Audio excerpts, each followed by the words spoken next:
quarterfinal match, the last winner side top 16 set. We've got Mlarcin, a return of a rising star in the Smash scene, who's been doing very well recently, coming up against the Rutgers representative here at Scarlet Classic in top 16. It is Tiro making one upset earlier on Marcus and looking to make another right here. Oh yeah, and we love to see hometown heroes pull it together.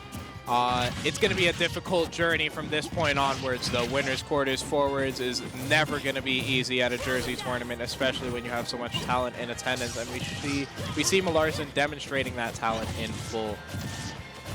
Yeah, Mlarcin is a player that has been recently very successful in the last Platinum Star Weeklies. I believe getting as far as second even, only losing to Jackal.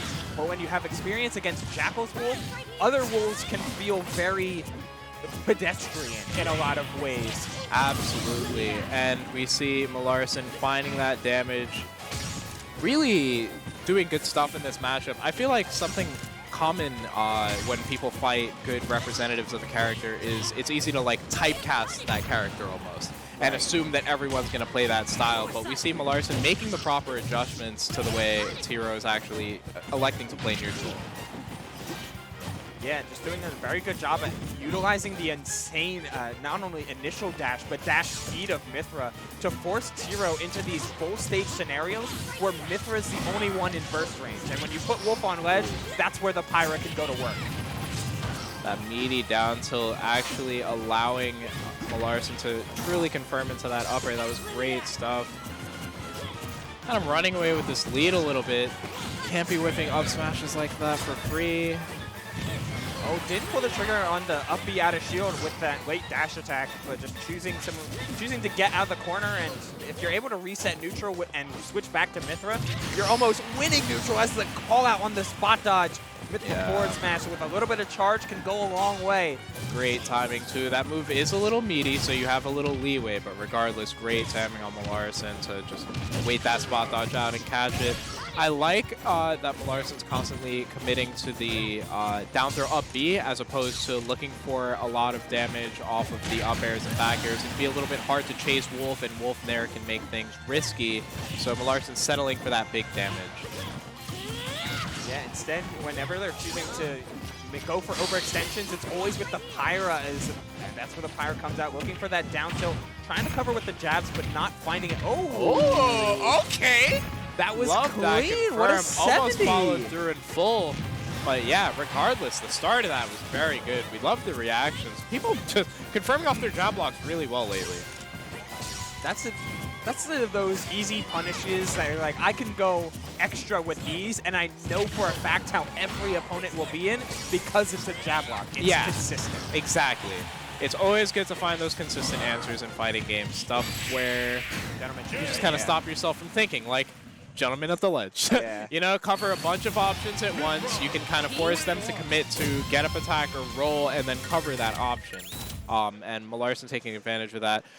Pyra's Gentleman at Ledge incredibly strong, like almost Smash 4 Falcon tier. Yeah, it's really, really good. It's super good. You have the extra mix-up of being able to hold it into a rapid jab on top of the threat at ledge that is Pyra down air. Oh yeah. If your opponent is consistently neutral get-upping like Tiro was, you can throw out that down air to force an option and catch neutral get up by holding jab.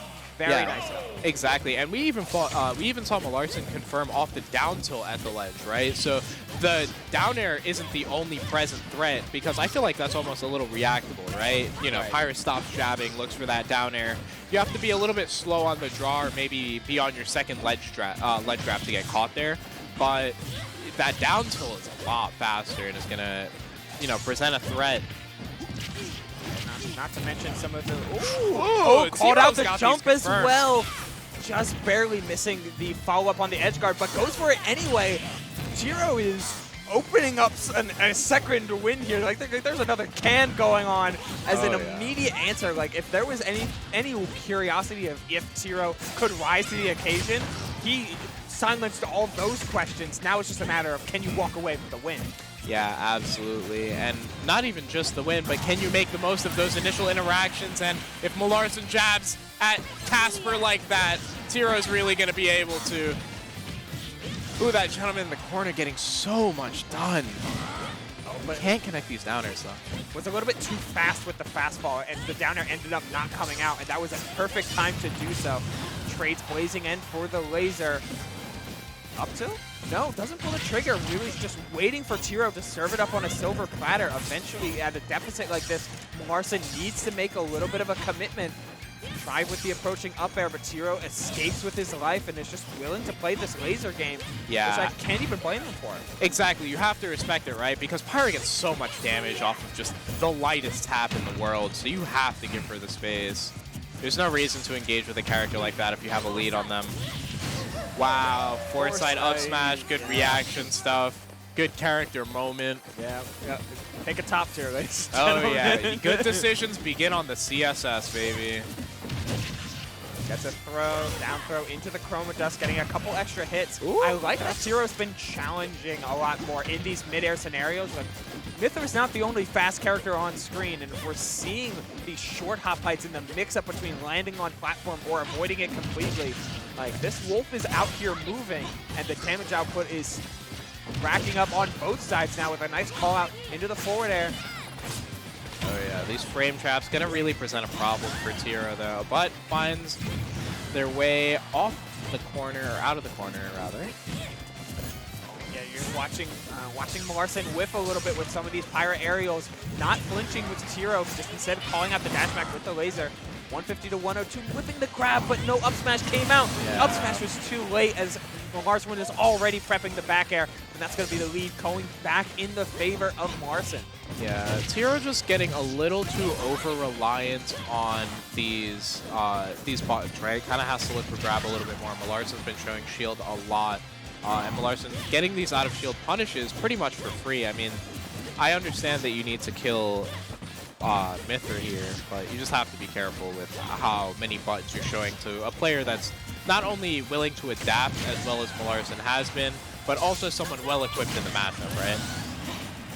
But as we move on to our last stock here, appropriate punish on the Photon Edge, but Tiro has to be careful with some of these rolls that he's been showing out, and a little bit more like confident in his own reads. It feels like he's had a couple steps on Mlarcin in a couple of really important moments, but just not committing to his own read, instead trying to play it on reaction, which can be really tough in a fast-paced game like this. Yeah, absolutely. And also, it's a very easy thing for Wolf or characters like Wolf who get a lot of reward off their buttons and not as much reward off of their grab to become a little over-reliant on opening up with button. But Mlarcin just blocked everything. Yeah. Everything. For pretty much the last 4 interactions across the last 2 stocks that really, really mattered. And that stuff's going to get really difficult. Unfortunately, Crab just got full hopped in the corner at the end there too. But I mean, it's how long you're taking to make those adjustments, right? That's going to end up mattering in, you know, sets versus better players. Yeah, I do appreciate that Tiro decided to be a little bit more forward, play a little bit more direct with some of how they contested Mlarcin in a lot of cases. Yeah. We saw a lot of really good early use of dash attack and a lot of call-outs in these mid-air between the platform scenarios with up airs. But when it came to catching landings and securing the stock, Mlarcin knew that he could hold shield, and Tiro wasn't playing around it. Yeah, good stuff from both players. That was our last match of winners quarters. So from this point, I believe we are going to get into getting into top 4. No, we got our winner side top 8, which is 4 players. The remaining are still playing out in losers. Of course, all 4 of these players still have a chance in that losers bracket. And we hope to see them more, as every match of top 8 will take place right here. So let's get right to it.